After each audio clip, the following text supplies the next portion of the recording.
GR शिक्षण या आपल्या यूट्यूब चॅनलमध्ये आपणा सर्वांचं पुन्हा एकदा सहर्ष स्वागत। राज्य सरकारी कर्मचारी, निमसरकारी कर्मचारी, राज्यातील शिक्षक, शिक्षकेतर कर्मचाऱ्यांच्या पगारासंदर्भात आताच्या घडीची मोठी बातमी समोर आलेली आहे। अतिशय महत्त्वपूर्ण असं परिपत्रक निर्गमित झालेलं आहे।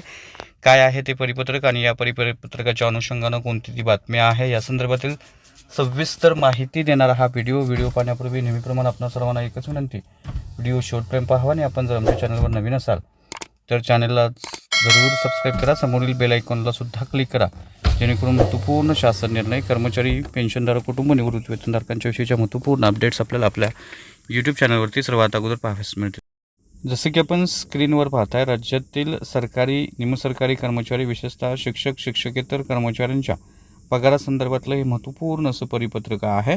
या संदर्भात 27 मार्च 2026 रोजी शासन निर्णय निर्गमित झालेला होता आणि या अनुषंगाने महत्त्वपूर्ण असं परिपत्रक 22 एप्रिल 2026 रोजी निर्गमित झालेला आहे।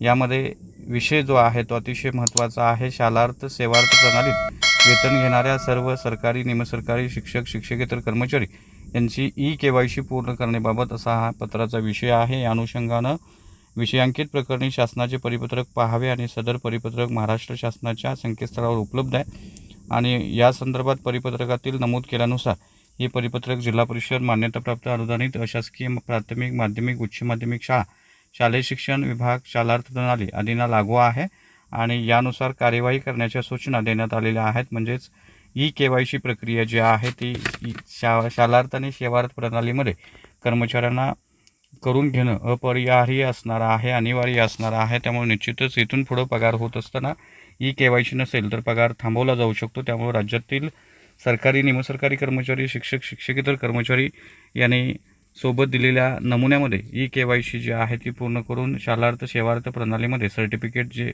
आहे ते अपलोड करावं लागणार आहे। त्यामुळे निश्चितच ही महत्त्वपूर्ण बातमी होती असं आपल्याला म्हणता येईल।